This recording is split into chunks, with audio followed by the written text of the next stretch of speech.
a tweet. Whoa! You've done it. I've done sent it. a tweet. I've made a tweet about it. Heck yeah! Welcome everyone to But Then What? Oh, are we We're live? Hi.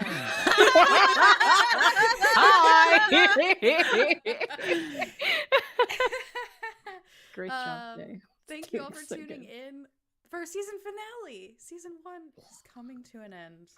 I have two incredible co-hosts with me here tonight, Jae and Vana, and I'll let y'all introduce yourselves however you'd like. Who wants to go first?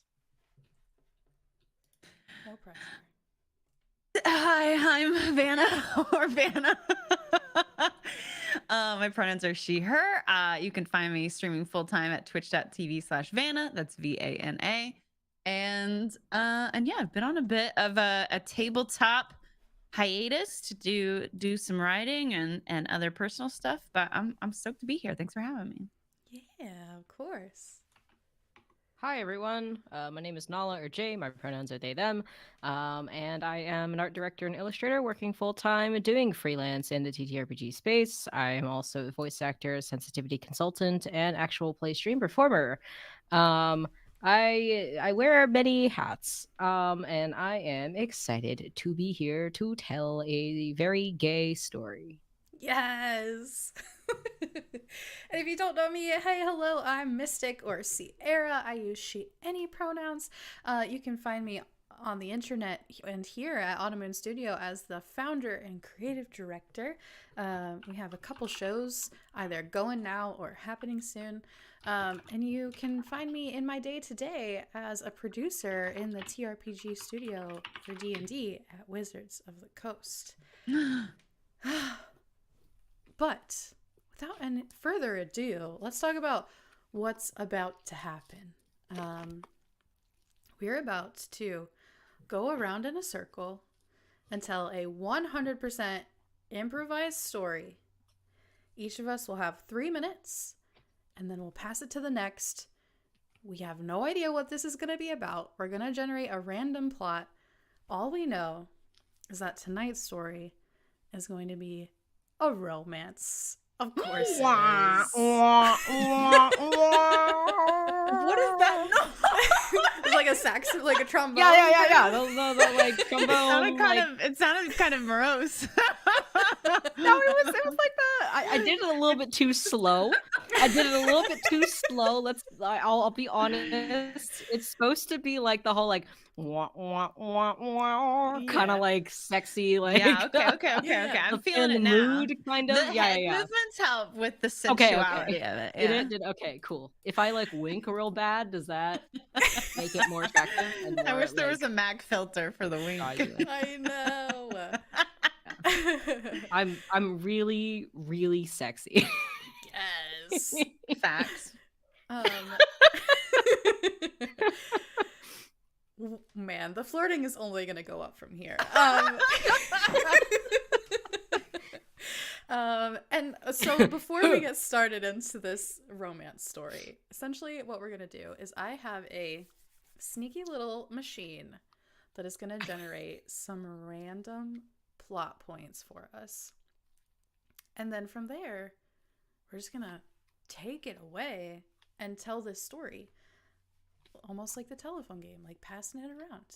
So, are we allowed to talk while someone else is talking? Like if you have like a funny comment or like or is it like you're not allowed to talk? I would say either say it in between or put it in the chat. Cool. Yeah. I thought you were saying, are we allowed to all speak at once? We're on stream. Can I talk? Do I have to raise my hand to talk? Can I? We're telling 3 tandem stories, not one collective story. We all talk at once simultaneously. There have been multiples of these where I, like, myself and the other co-host who aren't like in the storytelling turn have had to mute their mics because we're just laughing so hard. Oh Or, yeah, like, I will have to mute, like, I'm sure. Yeah. Okay, I'm gonna click the randomized button. RNG, Jesus, bless us. Yeah, bless us with something gay. Anything could be gay, baby. Okay. Oh my god. Okay. So, Okay. our protagonist is a violinist who is gentle. A gentle violinist, impossible. Our secondary character is a princess who can be proud.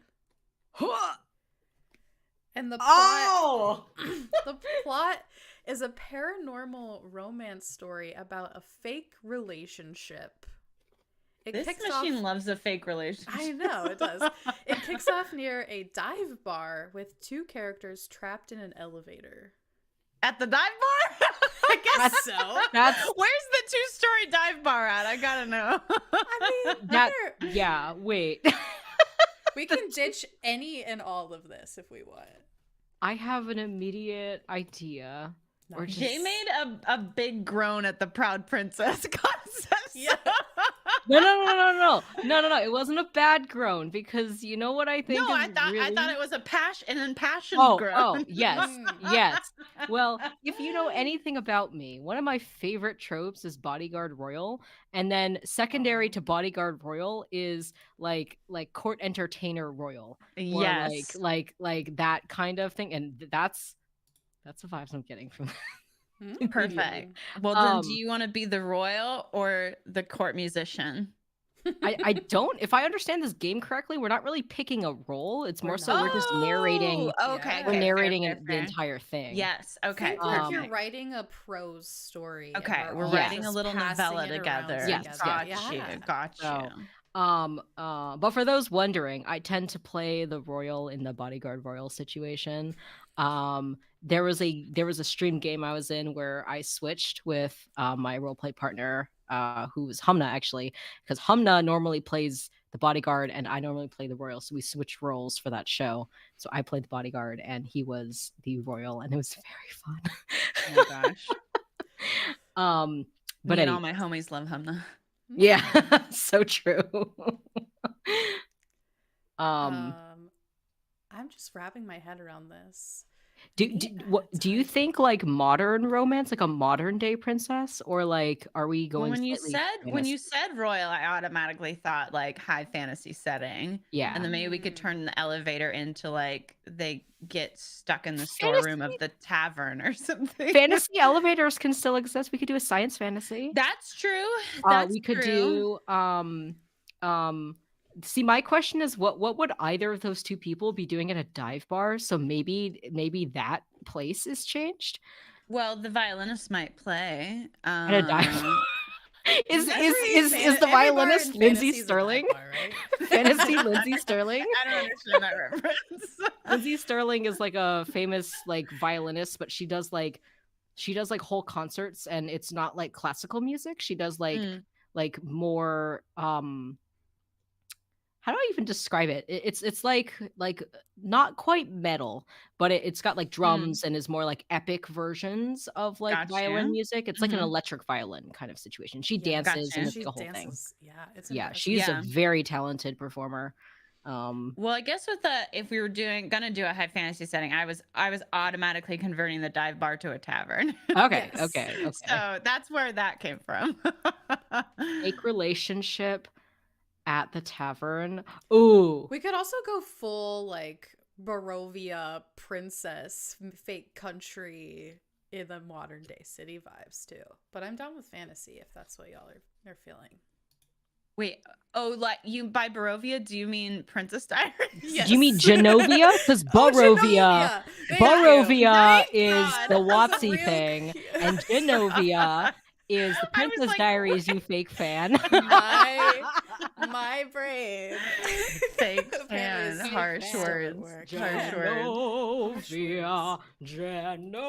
I'm also down for that. But yeah, I mean, I think a violinist could. There's a lot of people that play violin like in modern day bands now too. So maybe it's a violinist who's in a band. And it is modern, and the princess is snuck out past her bodyguards for the night to see what the common people do with their evenings. I love a Prince and the Pauper kind of situation. Yeah. But where does the paranormal come in, or is that just out? Oh, there's got to be a ghost. I love the paranormal part. What if Maybe- the maybe- violinist is a ghost? How about we just like let that come up as it will? We'll just Yeah, Okay. yeah. Okay. There'll I be a think, yeah. surprise ghost for later. They're gonna have to solve the murder of a ghost that befriends. Or the Um, like for the fake I can also see it being where like the princess has snuck out with the violinist and they're pretending to be together for whatever reason. Yeah. Maybe. I don't know. Mm. I don't know. Let's see where it goes. I don't know. Okay. Okay. I'm ready to fly by the seat of my pantaloons. All right. The last thing we have to do before we tell the story is figure out who goes first. So Ooh. I'm going to think of a number between 1 and 10. Y'all get to tell me that number. Whoever gets closest will go first. I'll go second, and whoever is the furthest away will go last. So let me think of a number. Can you tell me the number first? Yeah. Tell me the number. I have my number. Okay. I'm guessing 8. That's my lucky number. My guess is 4. Ooh. My number was 1. Oh my gosh. So- 1. Wait, can we do a cuss? Yeah, I don't care. Okay. Also, I just want to say, I did not mean to jinx you, but every person who's been in that position in the overlay has gone first every single episode. Oh, that's wild. You did jinx Riddle me. that. That's so funny. wild. You did do That's that. so This is a funny. cursed position. And we've done the pick the number thing every time. That's Man. maybe you are rigging it. Maybe you didn't actually pick a number. No, I did. Is it me, Jesus? Is What it if me, they're Jesus? technology ghosts? I have to go first. Okay. Well, how do I start? Once upon a I time. just do once upon a time. It was okay. a dark and stormy night. Pick Where's one. Where's the timer? I I'll don't pull see up. it. Oh, Jay's oh gone. no, Jay's gone. I'll pull up the timer and we'll vamp while we Oh, get Jay's Jay back. back. Okay, wait. Oh God, you're Pop back them now. up to the screen. Ta-ta-da. I'm Hello? trying to think of a reason that the Wait. I can see y'all talking. I see nothing on my Really? screen. Oh no, technical difficulties. Mm-mm-mm. Maybe leave and come back. Is that safe? Is it safe? Is it safe? Trying to help them understand that we don't know what's going on. No, I can read what you're saying. Oh. Can y'all hear me? Yes. Yeah. Oh, And then see it's you. a me problem. Can you see me? Yes. Oh, it's a double me problem. Just can you leave the Streamlabs call and come back? Will that mess up the overlay? Nope. No. Okay. Nar. Nar. Casey says, big fan of that slime color. Are you talking about the pink? The pig slime, yeah. Mm. I didn't know anyone could see my slime. Jay's pink slime, maybe. Hello. Jay, are you back? Can you see us? Can you hear us? Also, I was screaming because right as I clicked leave, you guys came back. Oh no! Ain't that just the way? No! What were you saying about my slime? Oh yeah, I'm playing with slime because I have ADHD. They're a fan of your slime color. Oh, thank you. You may see me pulling out lots of different slimes, but I'm playing with this one because it's relatively quiet. Some of my other ones are very like clicky and loud. Fart Smells very good. noises. Right. It's like popping or sizzling or something like that. I also realized that we are live. I don't have chat, so I'm gonna go find this stream right now. Yes, yeah. Cool. Well, I will say, if we're ready, Okay. without further ado, I'll count you in, I'm so stressed. Okay. and then I'll start the timer. 3, Okay. Oh, okay. 2. Okay. Okay.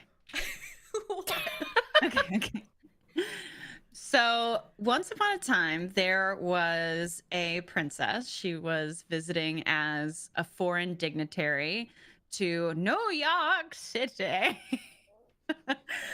And her parents like never let her leave her security, and they never let her kind of go out on her own, or even like with security, like would only take her to certain like predetermined places. And after years of doing this, she was getting really tired of it. And she had become casual acquaintances with one of the musicians they traveled with, also sort of a part of this like foreign dignitary kind of cavalcade where they bring artists and musicians and writers sometimes to also visit the places that they do and showcase their works and promote the sort of what their country has to offer. So she made a casual acquaintance with one of these musicians, a violinist that they found was very, very sweet and gentle and empathetic, and played a sweet, sad song when they did play. They found out that the violinist had booked a show in a dive bar on one of the nights that they were there. And so she decided that that they were going to go ask the violinist if they would take her with them. And the violinist was like uncomfortable because they knew like they could get in trouble if they were caught seeing her out, but also were uncomfortable because it's like they're playing with like this this different group of musicians, and they don't want to like bring another party in without like being like, oh, this person's here to play with us. So they're like, okay, you can come if you can sneak out on your own. I'm not going to help you with that. And also, you have to pretend to be my girlfriend so that I can justify why you were there, but not playing in the band with us, but you know, tagging along backstage and tagging along to the venues and stuff. And the princess was like, okay, so all I've got to do is sneak out. And they're like, yeah, meet me down at the bottom of this, probably like fucking Hilton. Is that the fancy one? Meet me down in the lobby of this Hilton at 8 o'clock. If you're not there by 8:15, I'm leaving and the deal's off. And so she had to develop a plan to get out from underneath her watchful parents and her literal bodyguards, whose job it was to keep track of her. But then what? And then it's your turn? And then it's my turn. Okay. Our princess says she's not feeling well. Her family plans a grand dinner. The table is set. There are visiting dignitaries from the United States trying to meet with her, but she fakes being ill, and they allow her to head back to her room where she knows that her bodyguard stands just outside the door. She sneakily and quietly changes into her best outfit and crawls out the window down Of the Hilton? of the Hilton, down a bedsheet made rope ladder. Thankfully, her room is facing a very small alleyway and the fire escape. She gets down just far enough before she lands on the metal with a clunk, looking up to make sure her guard hasn't heard or seen or suspected anything. And she makes her way down the stairs, hailing a cab, heading to the venue. She understands quickly as she tells the doorman her name. She's on the list. He says, I have to go get them. I'll be right back. They disappear inside, locking the door behind her, and come back out with our gentle violinist. They look at the princess. I'm so surprised you made it. Seriously. I did not think you had it in you. She just looks back at them. Yeah, well, don't underestimate me. And they head inside. The venue happens to be in the basement of a bar. They cram in next to guitars and drum sets and amplifiers, extra bows for the violin, and press down on this maintenance elevator. It goes down slowly before it chunks to a stop. They haven't been speaking much, just sort of in that shy, giddy way. Two people who know they have a connection stand close to one another in a small space. But at this, they flip their heads towards one another.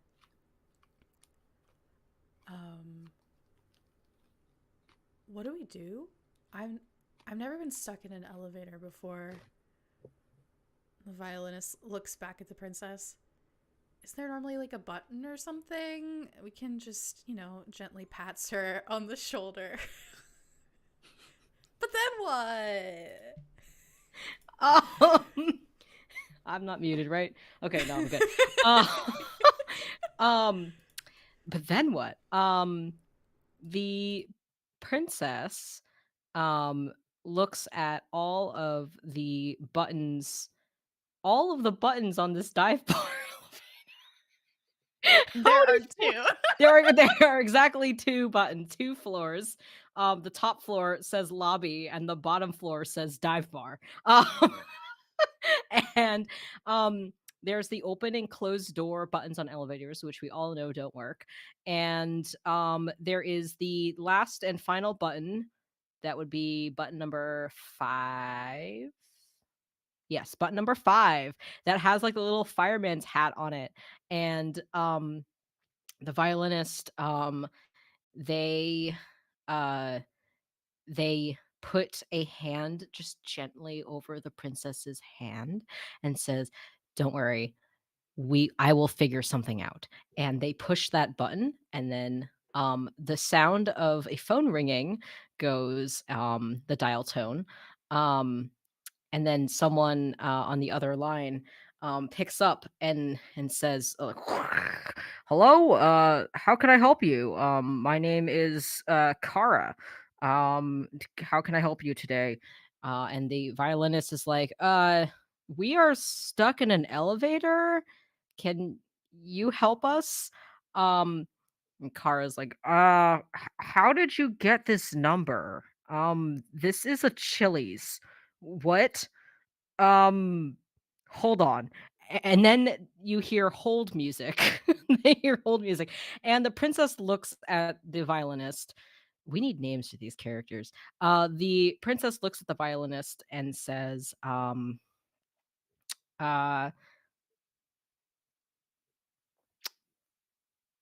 Zan. Sure. Xan, Zan. It says, uh, Zan, what the hell? What? And Zan's like, "I have literally never been in this situation before. I've never pushed this button before. Why the fuck did it send us to Chili's?" And the princess is just like staring in disbelief as the like voice the hold music is like talking about this like 2 for 1 deal at Chili's. If you swing by, there's a coupon code, blah blah blah blah blah. And then hi, thank you for holding. Yeah, apparently this is just like they rigged up the elevator wrongs, and like every time this elevator gets stuck, it sends you to us. But we have contacted the fire department and we'll send them to you. But what happens next? Then what? But then what? So I've decided that the princess's name is Mia. Isn't that the name of the her in name Princess Bride? Okay, of the perfect. Or in Princess Diaries. Yes, it So is she's Mia. also in honor of Princess Diaries. Her name is Mia. Okay. So Kara, the 911, X that out. It's a Chili's operator. Is like, well, it's gonna be a while before the fire department can like get there and get you out. So what are you guys gonna do in the meantime? and then Mia and Zan like look at each other, and they get really uncomfortable, and they look around, and I think you said right, the elevator's like full of stuff, so there's like very little room between them. Like it's a service elevator, so it should have a lot of room, but since there's so much stuff in there, they're super close together, and so they do that awkward like shuffle where they try to give each other more room, but they just end up kind of like bumping each other. And then Kara's like, hello? And then Zan goes, well, I mean, I guess we're just gonna hang tight. We can't like sit down or anything. And then Kara's like, oh, there's two of you in there. Do you two know each other? And Mia looks at Zan and kind of blushes. It's like, yeah, we're acquaintances. And then Zan like tilts their head at her, and then she goes, I mean, dating. And then Zan like puts their head down because there's no reason Mia needed to convince the Chili's employee that they were dating. And then Kara goes, okay, well, maybe the two of you would like some icebreaker questions to get to know each other better, because it sounds like it's a first date. And Zan and Mia both put their heads in their hands. And since they don't respond, Kara just carries on forward and is like, okay, question number one. If you could only bring one thing to a desert island, what would it be? And why? And of course, Zan says without sort of waiting, is like, my violin. And Mia looks at Zan and is like, your violin? What are you going to do with that? You can't eat your violin. And then Zan looks very indignant and it's like, well, it's you know, my way that I connect with myself and the outside world. Like, I don't know what I would do without it. So yeah, I'm gonna bring it. I mean, one Slim Jim isn't gonna get me off the island. What would you bring, princess? And then what happened next?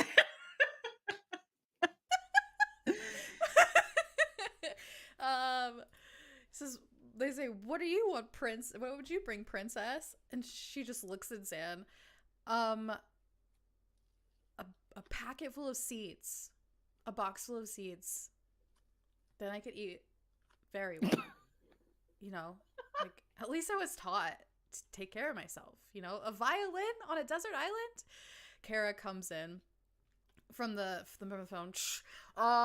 I'm sorry, I was gonna ask like 3 more questions, but I'm getting told that I need to seat this party of 10 and then like wait on them. So I hope you all are safe. And I guess I need to call the fire department. I'll do that as soon as I seat the table. And as Kara says, I need to call the fire department, Mia just says, wait, and looks at Zan. If they call the fire department and they come here, then they're going to find me and they're going to know who I am, and it's going to be all over the papers. This whole thing is ruined. I didn't wear a disguise or anything.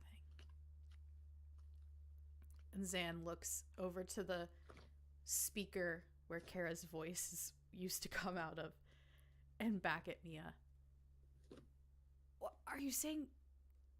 What are you saying? And Mia starts looking around, kind of shoving boxes out of the way. I've seen it in the movies. There's always like this hatch at the top, right? Like all we have to do is like climb up on this thing. Sure enough, she like stands on one of the boxes full of amps and like pushes at the top of the elevator, and you hear like a chunk as this big like hole, service hole in the top of this freight elevator just opens. Never mind, Carol. We got it. We're good. I mean, the elevators still suck, but just take your time. Just, you know, wait on that table, I guess. And Kara's just like, okay, thanks. I hope you enjoy everything from Chili's. I mean, wait, sorry. Okay, bye. She hangs up, and Zan just looks up at Mia, who's starting to like try and hoist herself up through this hole by just like strength alone.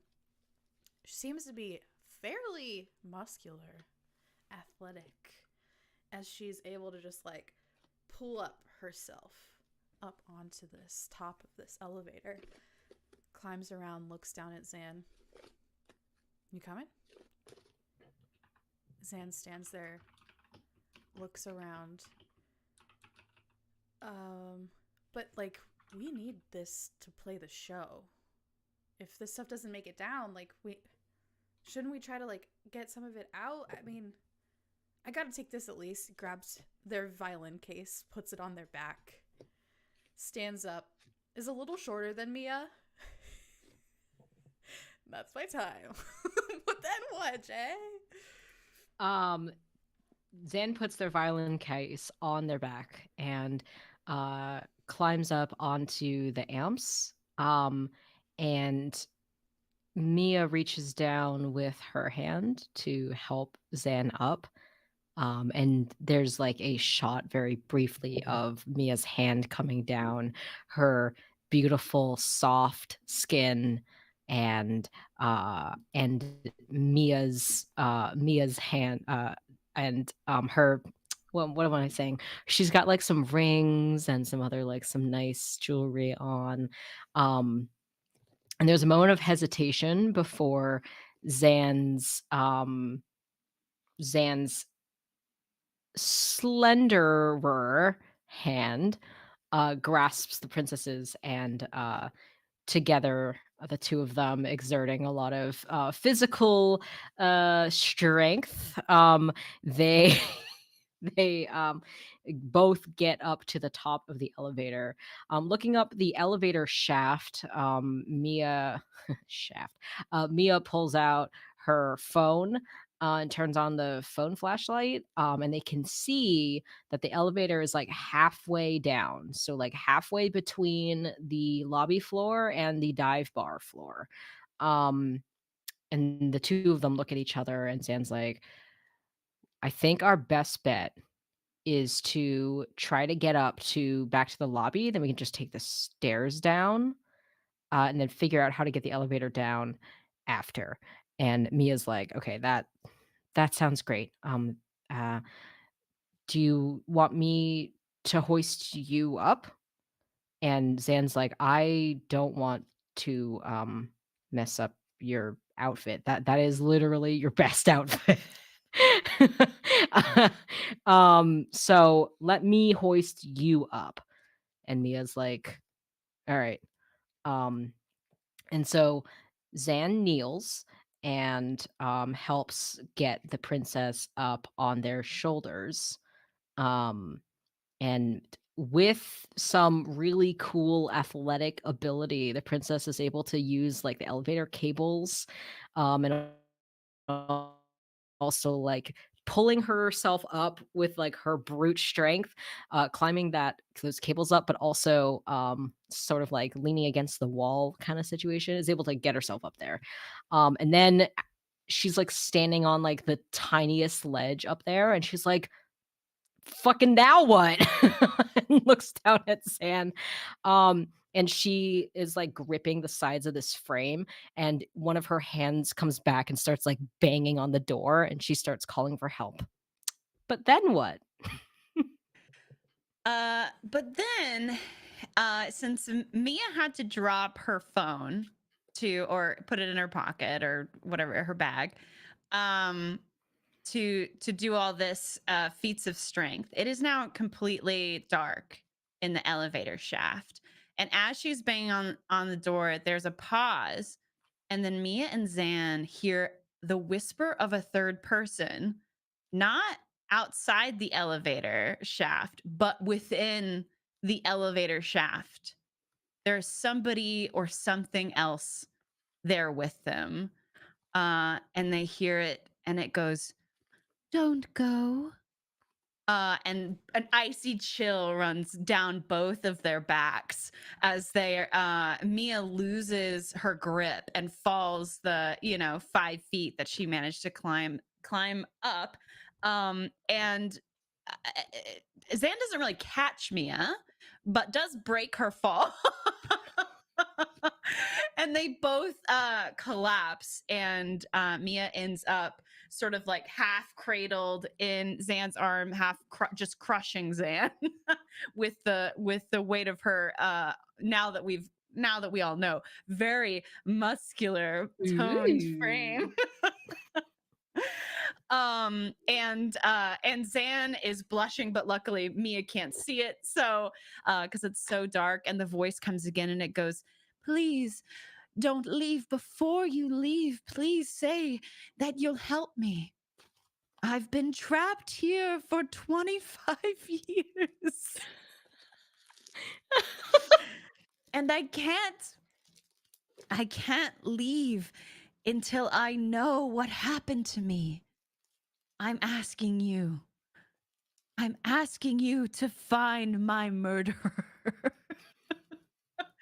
And it's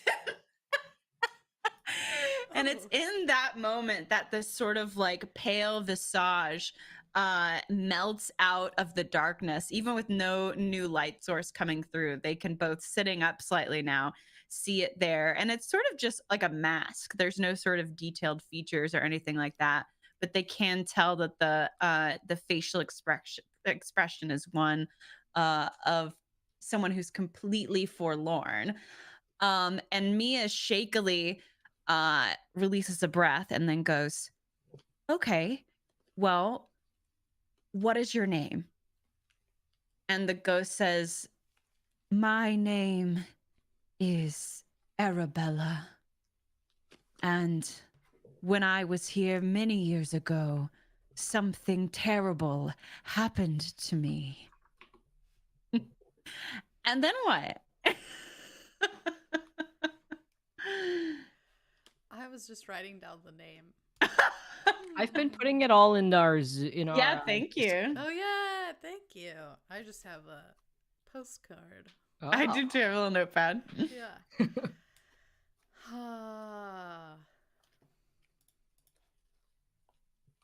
That's really creepy, right? He just says to the dark. Sam's like, I think that might be a little rude. But like, how are we supposed to help? 25 years, a body's probably gone. And also, we're in an elevator shaft. Mind starts reeling about all the ways something bad could happen to someone in an elevator shaft. I think we should just focus on getting out of here. Arabella says, please, please, please.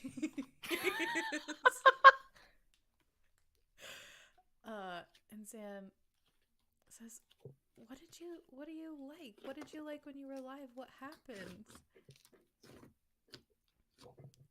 Arabella is the disembodied voice. I was here to play a show. I never quite made it. How do I get it back? I need to thank Chow for telling me the mic was too low. I was supposed to sing. And Zan says, well, I'm playing a show down in the basement tonight. Maybe I can just like give you the mic for a bit. It might be weird, but it could work. Yes, that is my unfinished business, Arabella says.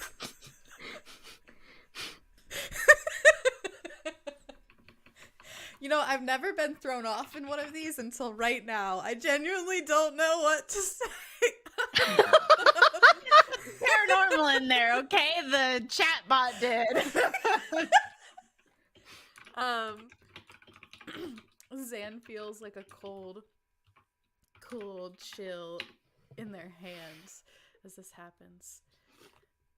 Mia says, are you seriously talking to this thing? I bet it's just like someone put like a mic in here and a speaker and they're just like fucking around with you. Where are your bandmates? Like, is this a prank? This whole thing kind of feels like a prank. Like, you told them I was coming, right?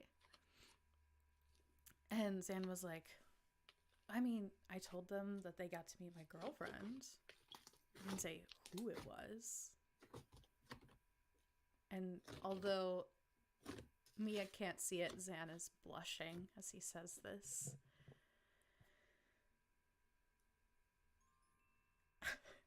But then what?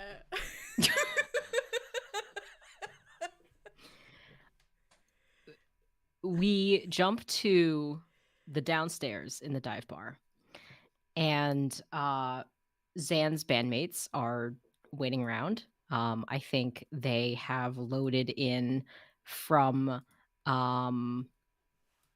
maybe there's like a loading dock. So they've got like their set and they're just waiting for like the instruments to come down. I don't know why they didn't load them in the loading dock, but that's a plot hole for later. Um We'll fix it um in post. yeah, it's fine. This is the first draft story, everybody, okay? Okay, we can't be perfect. Anyway, so the bandmates are waiting downstairs, and I think there's like three people. And there's like I think their lead singer is like this big dude whose name is big dude whose name he goes by Breadstick. I don't think anyone in the band actually knows his real name. He's got like sandy blonde mullet kind of vibe, Breadstick. And then they have a drummer who's this like awkward, acne faced person with like really beautiful, long, thick brown hair, and like medium brown skin. And the last person, let's see, they have a drummer, they have a singer, they have a violinist, and they have a guitarist. Sure, they don't have a bass player. They have a guitar. And the guitar is I'm going to spend all my time just describing these people. Um is a shorter person who has a like specially adapted wheelchair to fit like a guitar on the lap, basically. So it's pretty cool. And the wheelchair is hooked up to some like LED lights, which like change and flash to the beat of the music they're all playing. So I think that's pretty dope. Anyway, so the three of them are just like, what the fuck is taking them so long? And then Breadstick is like, do you think maybe the girlfriend got cold feet or something? Like, and the guitarist is like, I don't know. Like, I thought like we know Zan so well. Why haven't they told us they had a partner until literally tonight? Like, what is happening? And Breadstick just shrugs. And the drummer who also has a name, her name is Sasha. Sasha's like, I'll go check the elevator, just see like what's happening. She goes over and she presses the elevator button. But then what? Then what? But then what? So Sasha presses the elevator button, and I think the elevator starts and like tries to go down, but it just makes that loud like ka-chunk and then starts. And then Sasha turns back to the other bandmates or goes back to them, is like, I think they're stuck in the elevator. Or at the very least, our equipment is stuck in the elevator, and both of those things are a problem. And Breadstick, being a total himbo, is like, don't worry, I've got this. And goes over and like, I think takes, I don't know much about music, but if there's some sort of like it's a music stand, but it's made of like titanium or something. So he takes his hands and forces open the elevator door. He does that pretty easily, and then he can see the gap at the bottom, but he can't see their feet there because they're above the elevator in the shaft still. But he takes the titanium thing and uses it as like a pivot point, like a lever basically, to muscle it down. And I think the other two bandmates also, it's really long, for some reason. I don't know what piece of equipment this is. Long shaft. long titanium shaft that a musician might use. And he just leverages it, and the other two bandmates also like get on dog pile on it, and so they all put their like full body weight in it, and it like essentially pries the elevator down back to the first level, since it really hadn't gone, or down into the basement, I should say. And they're looking around and they're like, well, here's all our stuff, but where are they? And then I think the guitarist rolls in and looks up at the ceiling of the elevator and sees the open shaft, and they're like, are you fucking kidding me? And they go, Zan, are you up there? And as this voice comes through, we cut back to Zan and Mia, and I think the face like dissolves in front of them, and they hear this voice fading that's like, don't forget about my request. And Zan's like, and Zan realizes he's still holding Mia.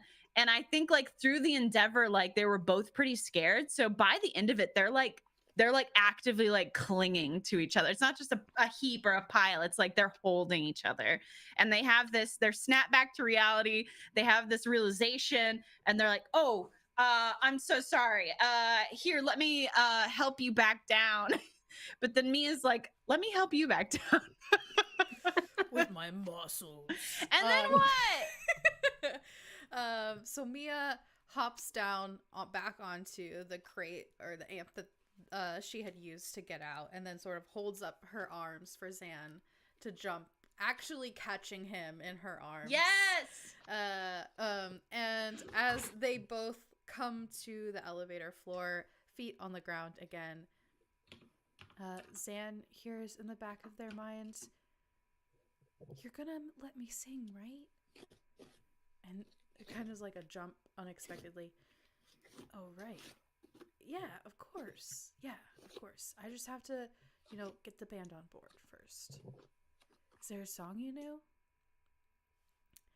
And Arabella says, yeah, I always knew I liked to sing that song, I will always be your hero. And like is making the instrumental noises. How old is that song? I don't know. I tried to think of an old song. And Zan is like, okay, yeah, we could probably like look up the tabs for that one, maybe. We'll see what we can do. It might have to be something else, but we'll see what we can do. And Mia is just like one eyebrow up looking at Zan. Are you okay? Like, I don't know. It's fine. Let's just go. Should we be holding hands? She like holds a hand out to Zan, but like in like a direct way of like, I know that we're playing, like there's a smile on her face and her eyebrow is raised. And they walk out of the elevator hand in hand to see the band. Breadstick's like, good thing we brought an extra mic stand because this one is demolished. And just like throws it out the back door to the alley towards the dumpster. And begins to start carrying the stuff for the band out into the place where they need to set up on the stage. It's not like a theater. It's more just like a raised stage, the back of a dive bar. The bartender that's coming on to shift is still cleaning. The band's there very early for like their sound check as they get ready. And as everyone approaches and Breadstick walks away, Zan is like, all right, this is Mia. Mia, this is the band. But then what? And then what? Mia elbows Zan so hard and says, that's not my name. And Zan's like, yeah, this is not Mia. That Um, that's just a silly nickname that I call her. This is my girlfriend, um, Emily. And Breadstick is like, how do you get Mia from Emily? And Mia's like, it's just an inside joke we have. And then plants a kiss on Zan's cheek.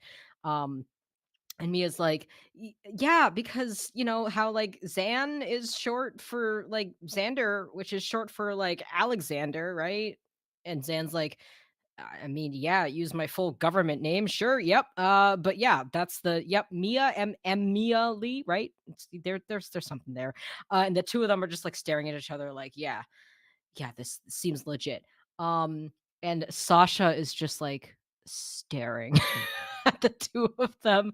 And she's just like, she just like tucks some of her hair behind her ear and she's like, okay, I yes. And she holds a hand out and says, "It's nice to meet you, Emily, or should I call you Mia? What's the" And Mia puts her hand out and says, why don't you call me M?" And M for Mia, for Emily. And they shake and it's incredibly awkward. Um and um Zan sort of does the whole like dad thing of slapping their thighs and it's like, all right, yeah, let's try to get some of this stuff out of the elevator. Cool. And I think there's like a sped up montage of them like attempting to unload as much as possible from the elevator. I think there's some larger items that they couldn't really get together. And then the band is doing like their pre-show meetup, about to do the sound check, and they're standing in a circle holding hands as a band definitely does. I don't know, I'm a theater kid. And Zan's like, something weird happened while we were in the elevator. Is it okay, Breadstick, my dude, my man? Um, would you be okay if you didn't solo a song in our set?" And Breadstick was like, but then what?" But then You what? jerk. And then Breadstick goes, "What do you mean, not solo on one of the songs? We don't have another vocalist." Are you saying you wanna do an instrumental? And Zan goes, oh, and Zan goes, Not really. This is going to be kind of hard to believe, but I have a very unique guest vocalist." Um and and Brett, all three of the other band members look over at Mia thinking it's a Yoko Ono situation and are like, and Zan quickly like steps in front of her. Is like, no, it's not Mia. I mean Emily. I mean M. It's not M. It's I don't know how to say this. It is someone from beyond the veil. Whoa, that's a cool band name. I love that band. What if that is their band name? No, like I was thinking it's another band name. Oh yeah, so Breadstick is like, "Beyond the Veil's not playing tonight, Zan. Did you get our tour schedule messed up?" and then Zan goes, "No. I mean, a ghost came to us in the darkness, in the lonely, dark horror of the elevator shaft we were trapped in, and asked us for one last wish to sing, I think, Wind Beneath My Wings, but she got Enrique in there somehow." It was kind of like a Wind Beneath My Wings, I Can Be Your Hero baby mashup. And that's and that's what she wants to sing. And the bandmates go completely quiet and completely still. Um, and then Mia steps forward. It's like, "I know you don't know me at all, but I cannot vouch for this enough. This truly and deeply did happen. And I think if we just let her name's Arabella. She died 25 years ago. We think from some horrible accident with the elevator, either falling or getting smushed or being thrown in there after being murdered. We don't know. Okay. But something horrific enough for her to stick around. And the only thing she wants is to sing a mashup of Wind Beneath My Wings and Hero by Enrique Iglesias. And I think she'll be able to pass on into the next world. And there's the dead silence again. And then Breadstick goes, I mean, it's just one song. Worst case scenario, it's an instrumental. So I don't know, Zan. This is the weirdest thing you've ever tried to pull, but love you, buddy. And I'd do anything for you, including mess up our whole set. So let's do it. And then what?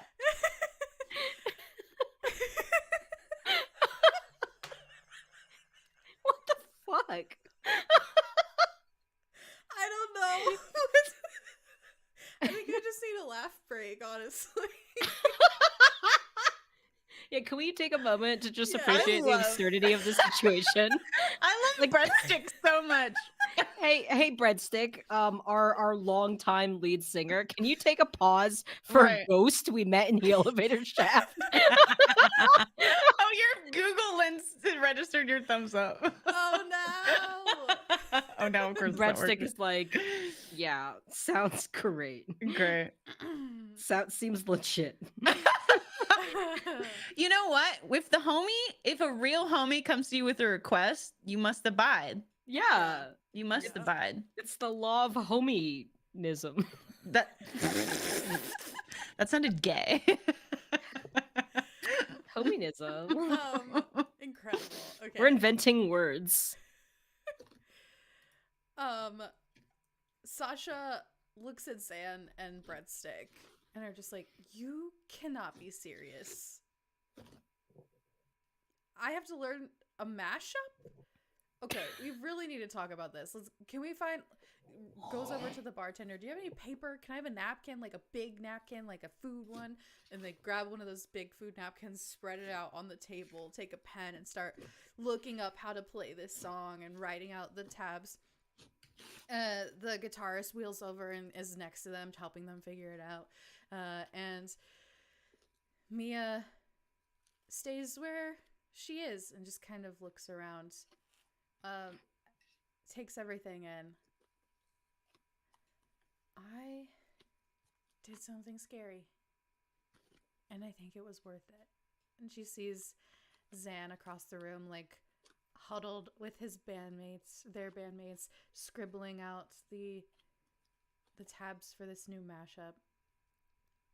And the butterflies in her belly sort of start to take flight. I really hope no one realizes I was gone. And almost as soon as she says those words to herself, she feels a bzz, bzz, bzz, a rhythmic vibration in her back pocket. She pulls out her phone she had put away in the elevator and looks at it. And it says, security.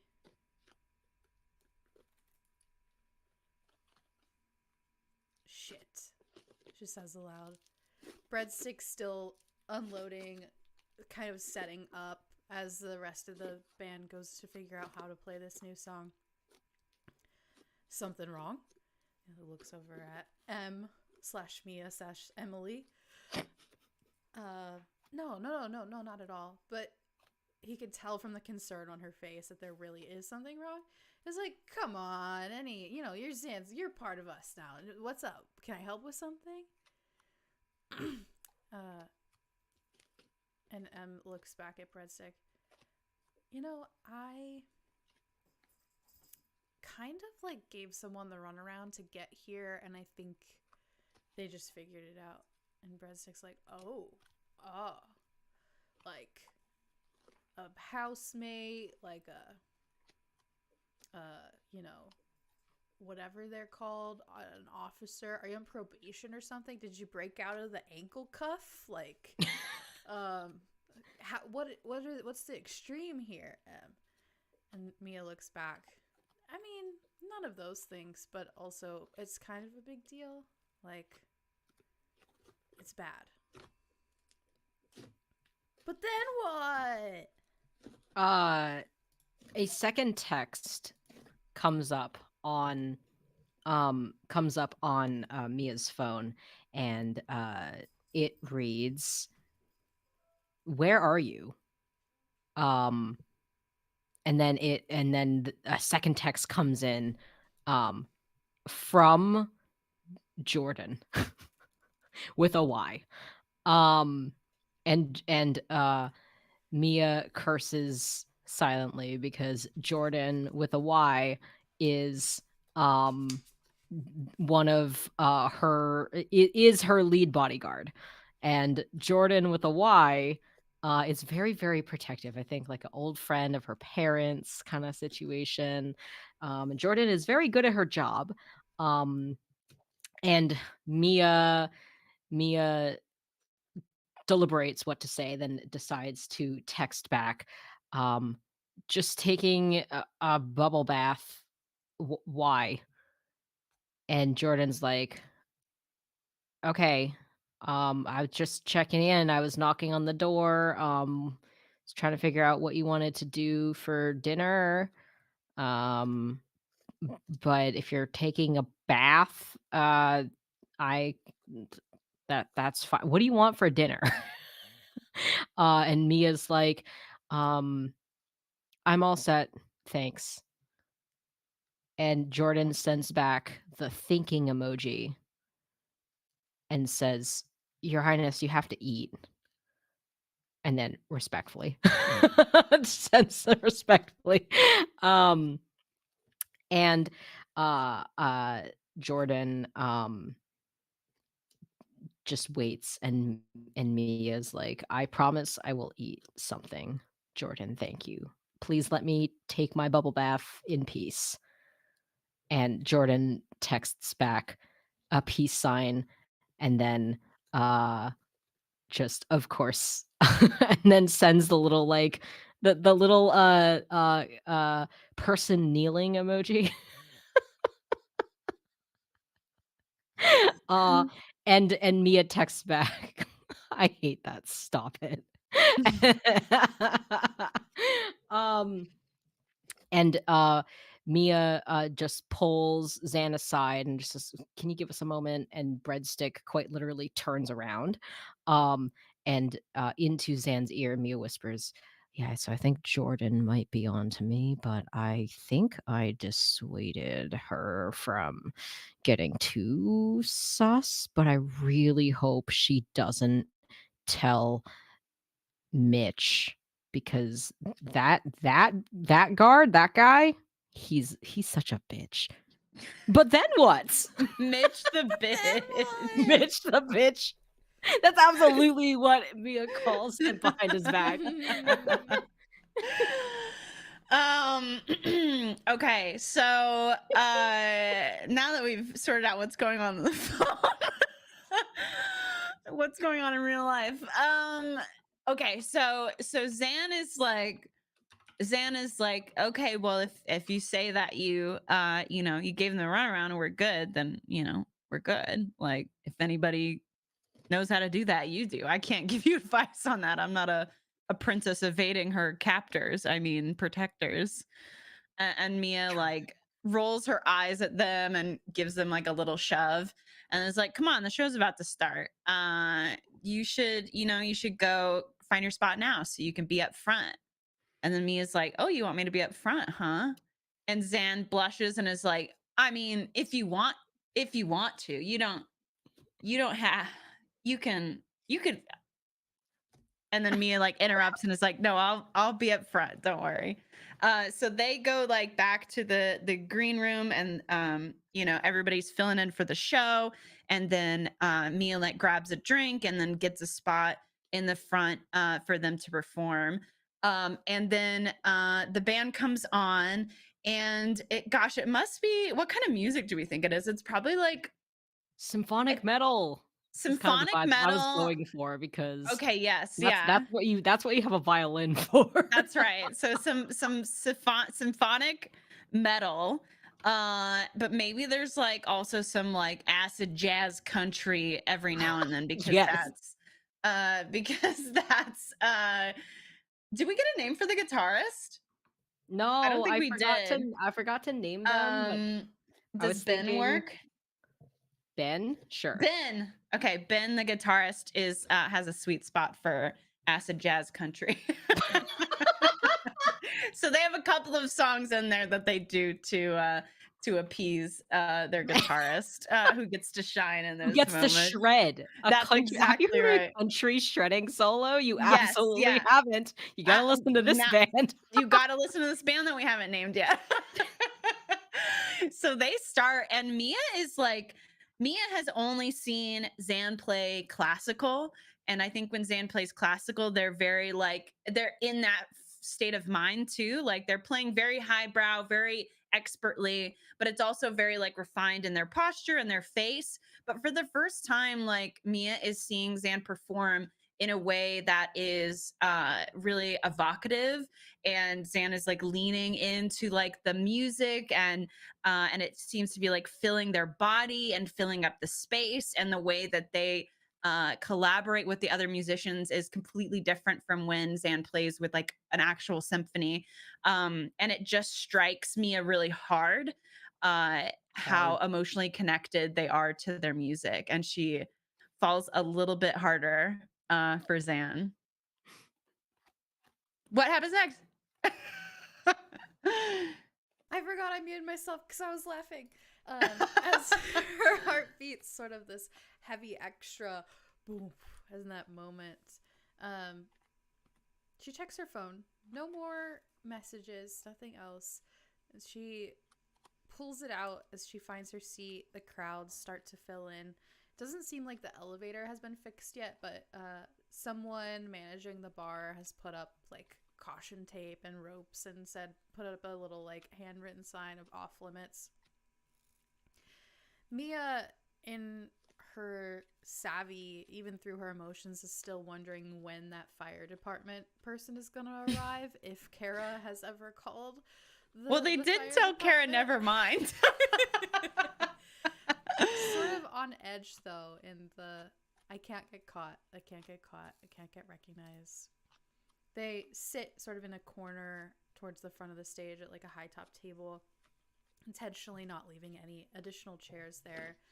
The first band goes on, and Zan and the band sort of hang out with Mia. She has a drink and just settles in. And it's nice. They're laughing. She's relaxed. She's not looking over her shoulder to see security guards waiting to take her away at a moment's notice. She doesn't feel the pressure to be this princess that folks know her as in the media. She just can just be. And Zan notices her relaxing as well, and at one point stands next to her and places an arm kind of slyly around the chair where she's sitting, and leans up next to her, talking to their friends across. The conversation stays light. They haven't played with the first band before, and something about their sound they kind of find funny and entertaining. They're always supportive, clapping and cheering on the other bands as they go. They're all kind of in the same hustle, right? But there's something happens in that little transitionary break between the first and the second band. You see Mia sitting while Zan goes to get them both glasses of water. And Zan sort of, a shiver runs up their spine.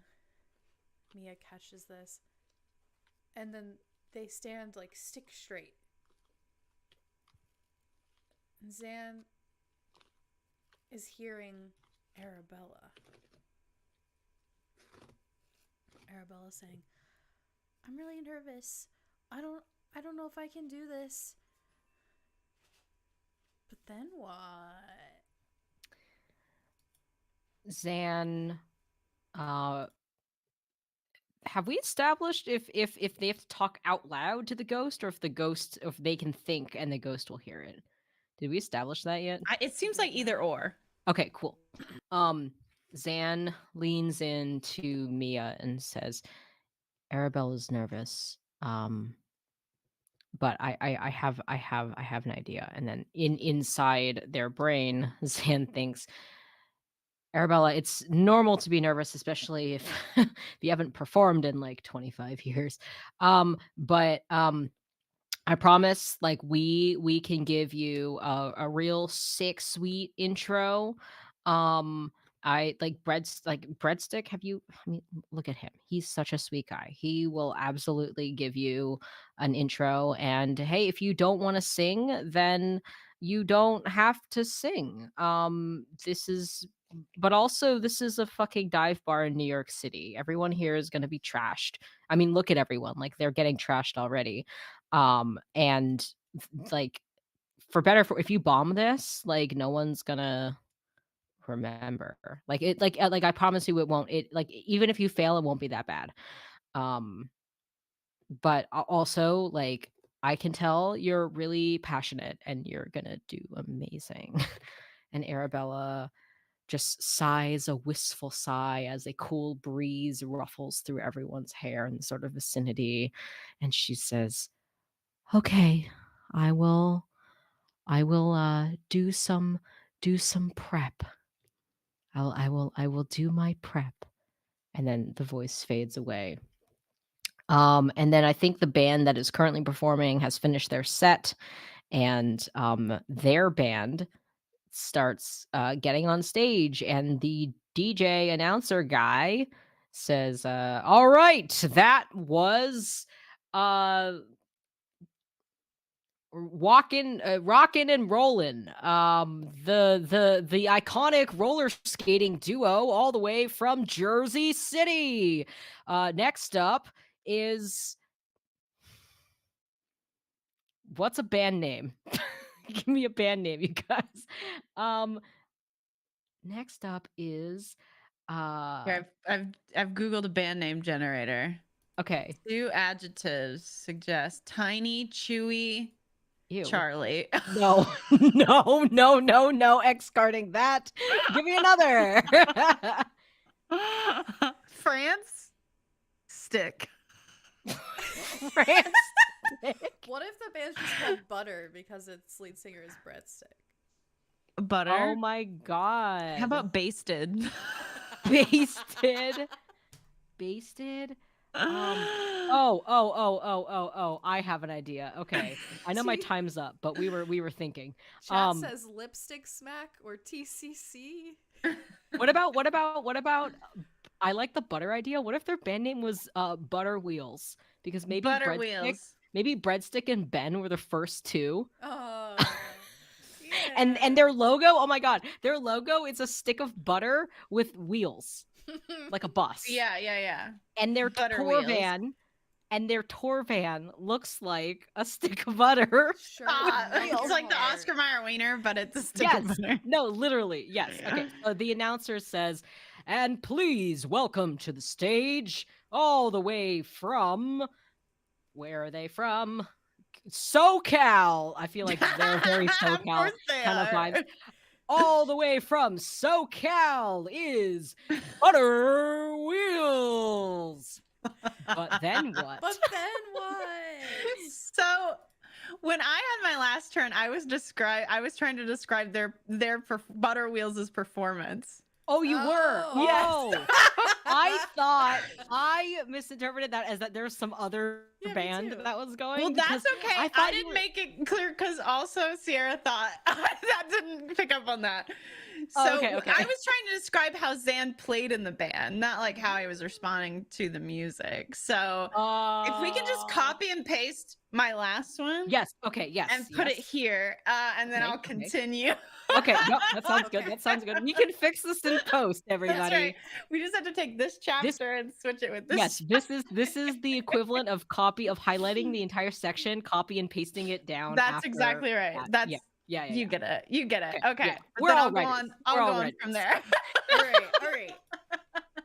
You got it. So they finish up I'm sorry, not they, Butter Wheels finishes up a few of their songs, and the crowd is really digging the music, and you know, like I said earlier, Mia is like big heart eyes in the front row at Zan, who is really getting into the music, and then Zan whispers to Breadstick, and Breadstick's like, okay, I got this. And Breadstick comes up to the mic and is like, ladies and gentlemen, we have some very special guest for you here tonight. Joining us all the way from beyond the veil is our new friend, Arabella. Please give her a warm welcome as she takes the stage for the first time in 25 years. And the audience is so confused. But then it's almost indiscernible, but it's sort of like just this like movement. It's like air shifting, but there's also like a sheen and a shine. And then the most prominent thing is again that sort of like featureless mask with the downturned mouth. And it floats up to the microphone, and the audience goes completely stock still, and also the bandmates, because they did not actually think this was going to happen. And I think Breadstick even goes, "Holy shit!" or something like that. And Arabella like blushes. She's like, "Oh my god, I'm so shy. Thank you for having me. I'm going to be doing a mashup of Wind Beneath My Wings and Hero by Enrique Iglesias." She's giving me Ariana Grande vibes. She is. Yeah. Yeah. And I think there's a pause, and because the band is like is not starstruck, but like, you know, frozen from this realization. And then Arabelle looks back and goes, and they get back in formation, and they're like, oh yeah, yes, and they start doing it up. And you know, these are some classic tunes. They were able to put it together a nice mash just before the stream, even with the late notice. And she goes on, and the band plays it perfectly. And even though, you know, when she died, it must have frozen her vocal cords in perfect prime condition. Because she sings perfectly. She sounds like a perfect combination of, who did Wind Beneath My Wings? Is it Bette Midler? Yeah, she sounds like the perfect combination of Bette Midler and Enrique Iglesias. Just soulful and lurid, and hits all the notes, and the audience, just jaws are dropped. But then what?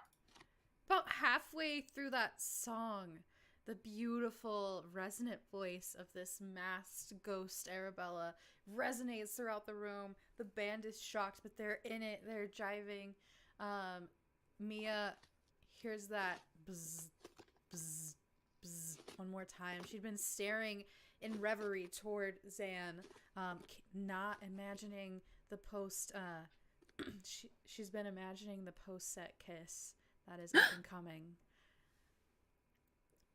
She looks at it again. Mitch, the bitch. Fuck, she says under her breath. She looks around the room. She knows they can track her location. She doesn't see anyone yet. But as she goes to turn back to watch the show and ignore the call, she catches a black suited person from the corner of her eye push through the back door of the dive bar and enter, looking around, standing taller than anyone else in this room. She kind of hunches down into her chair in the corner, hiding in the shadows, and continues to watch the show, pretending that she belongs there. Because she does. The band continues to play. Arabella finishes her song. Breadstick joins in towards the end in a beautiful falsetto duet, having now figured out that this ghost can sing.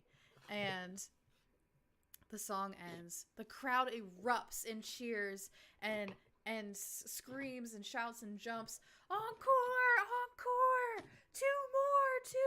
They're starts yelling from below the stage. Arabella looks back at them. We only prepared one song for you tonight. Breadsticks goes, I don't care, you can sing with us. Kind of like grabs the mic out. You can sing with us, I don't care. And they start up their next song. The violin going from like the popish vibes of the smash up back into like Not the System of a Down you just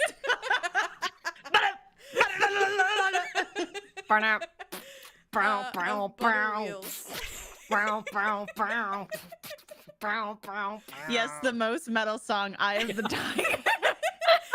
Ben starts wheeling himself around the stage. The lights turn to the classic butter yellow color as he's playing his guitar along with the music. And the show continues. Mia sees Mitch the bitch slowly continuing to look around the crowd. She has never wanted to be in a hoodie more than she does right now. But then what? I think as Mitch gets closer and closer to the front, Mia begins to panic. I think she starts absentmindedly picking at her like beautiful like French tip nails, and she tucks some of her like thick dark hair behind, like she starts fiddling. I think she's got like long straight black hair. She just starts like fiddling with the ends as she's like trying to appear as nonchalant as possible, like enjoying the music. I'm supposed to be here, but also like trying to clock him. And I think as he's getting closer, she makes the executive, very princessly decision to dip. And she waits as like the lights shift, because I think the lights have all been going. So at like a dark moment, she like hops off her high top and like drops down to the ground, and just quickly ducks under a bunch of dancing people, and makes out for the back. And I think there's this slow down montage of Zan finishing this song and looking to the spot where Mia once was and finds her gone. And I think it's that trope in the rom-com movies where like you can feel like the heart sinking in Zan. However, I think Zan does clock Mitch the bitch. And I think Zan knows who Mitch is and just clocks him and says and just like in their mind just thinks, oh shit, like that's probably why she left, but also like where the fuck did she go? Did Mitch take her? Like what's happening? And I think that was also like their last song. So I think the announcer guy is like, and that's all the way from warm, sunny Southern California, Butterwheels. And I think we are going to be taking a quick 15-minute break here. We will turn it back over to DJ Khaled, who's here for some reason. And we will be spinning some great tunes for you. And we'll be back with our final band of the night after this. And then, like, I don't know, some fucking ad starts playing because this is sponsored by HelloFresh. Yeah, HelloFresh. If you use code Butterwheels, you can get $15 off your first purchase of $100 or more, shipping not included. And I think immediately after their set ends, Mitch makes eye contact with Zan, because I think Mitch knows who Zan is, and Mitch does one of these. But then what? Zan gets nervous and is trying to decide what kind of authority Mitch has over them when a blood-curdling scream pierces through the audience, and everyone in the dive bar goes suddenly quiet from the sort of clamor of conversation that had kicked up after the performance, after DJ Khaled ran his HelloFresh ad. It's DJ Khaled. and it's Arabella, and she's back at the microphone, not because she's singing, but just because she sort of floated hurriedly to the front of the stage, and her mask like face is set in surprise, and she's pointing a long sort of barely visible finger at Mitch, and she goes, "You, I remember now. It was you that killed me 25 years ago by pushing me down that elevator shaft and sending the elevator to the ground to squash me like a bug. How could you?" And Mitch just like turns on Arabella and is like, "Arabella, after all these years, how could it be so?" And she goes, "I will have my dream and my revenge in the very same night. Get him!" And everyone who, of course, was bewitched by Arabella's performance and has become sort of a super fan group immediately swarms him, zombie, what's that? What, World War Z style zombies, and just like piles on top of Mitch. And you see his hand and his yelling, and then they go, "Oh, save me!" And then his hand gets sucked in, and Mitch is never heard from again. Oh shit. Zan, seeing all this, still doesn't know where Mia is, and so he turns around. He's looking around, and he catches eyes with Breadstick, and Breadstick looks him in the eyes and says, "Go get your girl." Yeah.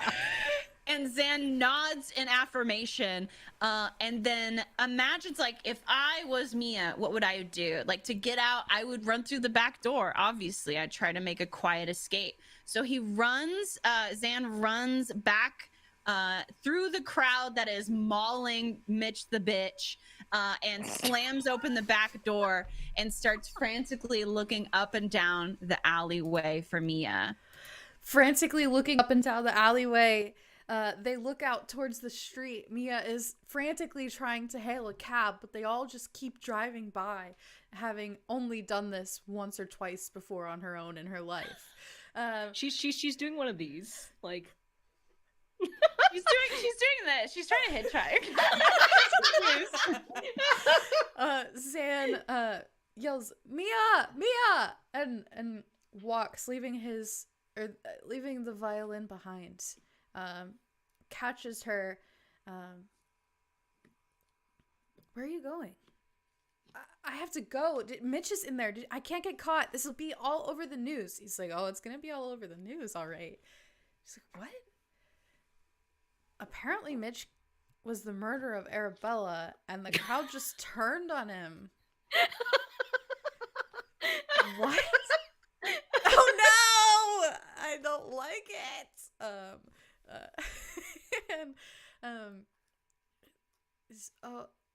Are you serious? And Zan's like, "Yeah, you can stay for the night. I mean, that's horrible and tragic and really fucked up, but you don't have to go." And she's like, "Oh, okay." She stops hailing the cab, kind of turns awkwardly, turns her toes in, kind of starts rubbing her hands together. Well, before he got there, I was having a really great time. And Zan smiles. "So you do like instrumental electronic metal?" "I didn't think that I did, but I certainly understand that I do now. Could have just been that I really enjoyed watching you." Zan blushes. Well, it's a little different than how you've seen me perform before. Sitting with a symphony is a whole nother thing, Yeah, I know. "Can I kiss you?" And Zan's just like looks up at Mia. Um, I think I would like that. Yes, yes, please, yes. And they kiss.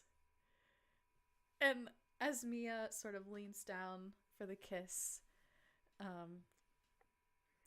Zan is so gentle and kind. And Mia is able to wrap them in her arms. And someone from across the street yells, "Get a room!" And I think that might be the end of our story. Unless someone has something else. Can I proffer one major thing? to add. Yeah. Zan, when they break away from the kiss, they make eye contact.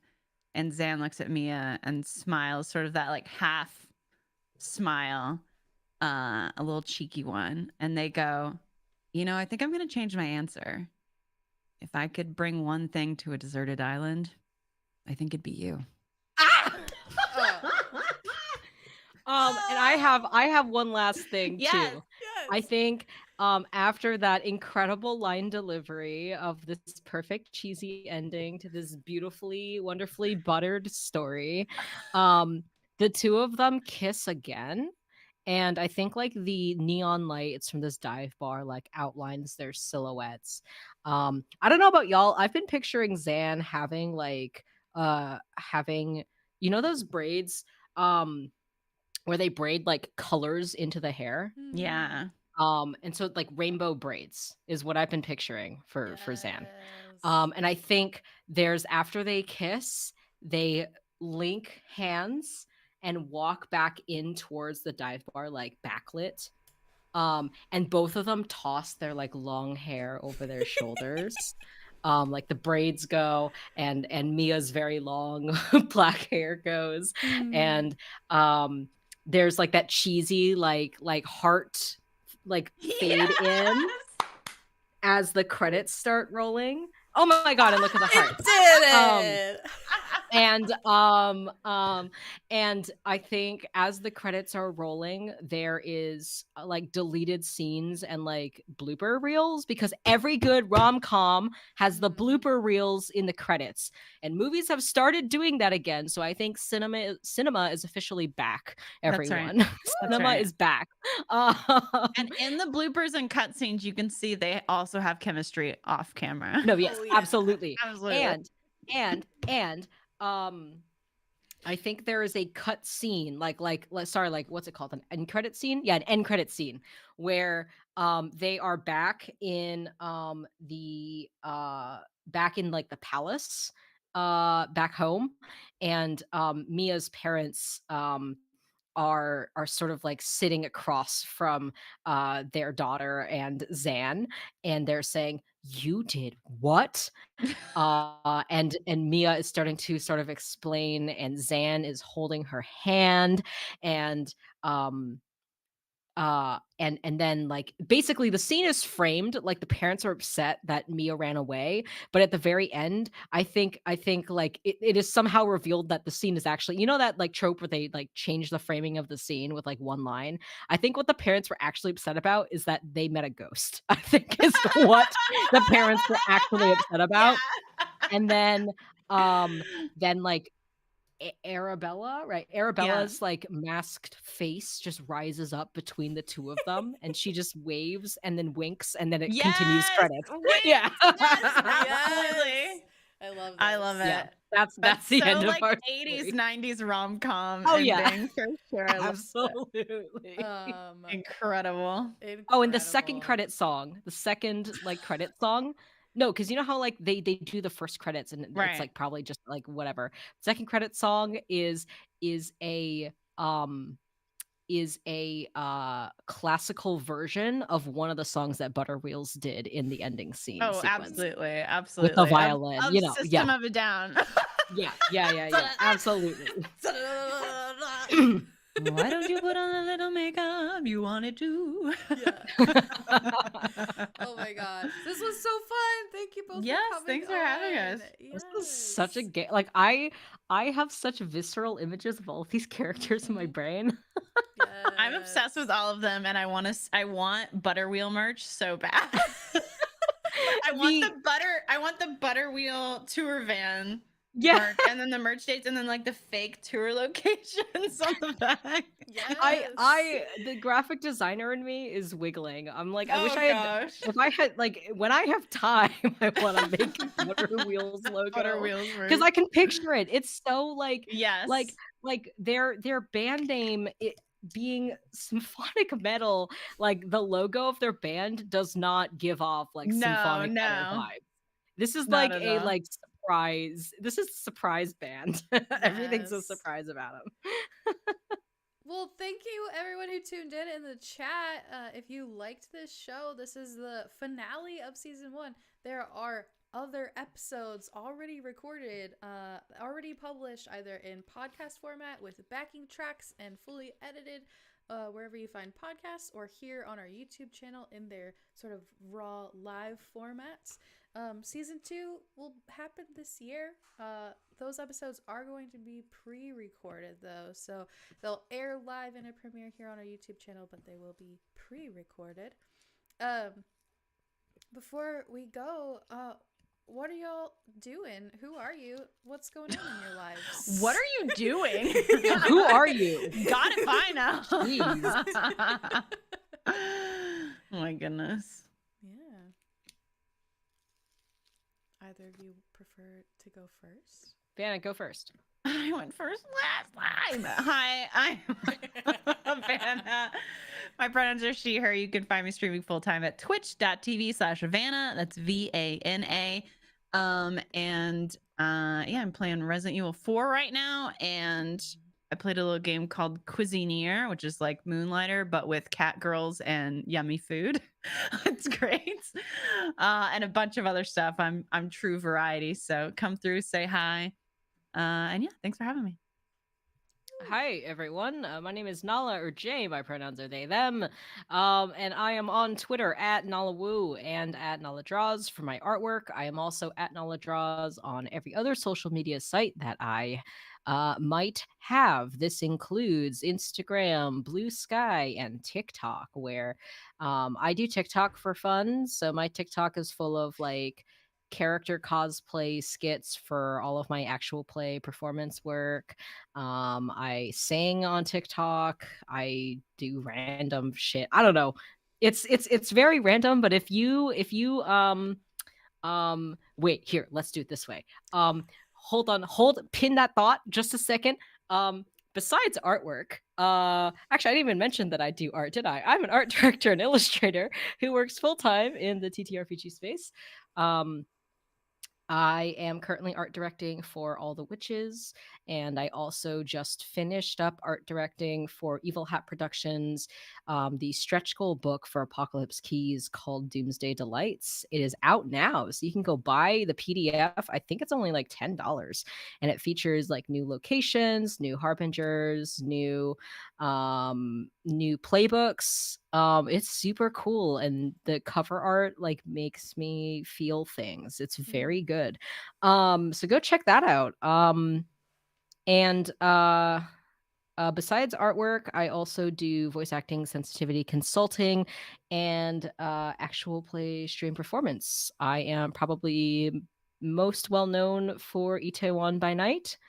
Itaewon by Night is an award-winning show, Vampire the Masquerade actual play. We are the first and only all-Asian cast to be playing VTM on stream. We have 2 seasons that are all out. The first one's on Going Crit, and the second one is over on Bad House RPG. But let's unpin that thought. So if you like Viridian, who's my character on that show, or any of my other characters that I've played, I do like cosplay little skit things. You can watch them. Although a lot of the sounds got removed after the deal with that one music licensing company didn't go through. So unfortunately, some of my thirst traps now you'll just have to imagine the sound. Um but those do be on there. But that is me. If you want to see my work, that's knowledgeroz.com. If you want to work with me, you can email me at knowledgeroz@gmail.com. That's me everywhere. Knowledge Roz out. And I'm Great Sierra. sign off, Jay. Good job. Patting myself on the back for that one. Butter wheels. Butter wheels. Some people call me Mystic.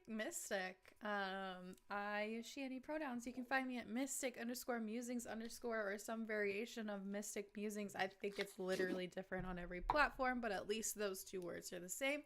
I'm not on social media very often, but where you can find me is Instagram and Blue Sky and on the Autumn Moon page, because I am the creative director and founder and social media manager and editor and all the things for all the things, as all of us are. During the day, you'll find me over at Wizards of the Coast as a game producer on the D&D team. And I also published a book last fall. It's a collection of flash fiction short stories. Whoa! We May Not All Be Heroes. So And cool. Jay was my sensitivity consultant. I sure was. Woo! So you can find that wherever you want to find books online. Lots more awesome stuff coming from the studio this year. We have a Skeletons game in the works. We have a dating show, aka the dating game show, kind of in the works. Utopia is continuing on with its season 2, our flagship D&D 5e podcast, and so much more coming this year. So I really appreciate you hanging out and tuning in, and we'll see you where we see you next time. Bye.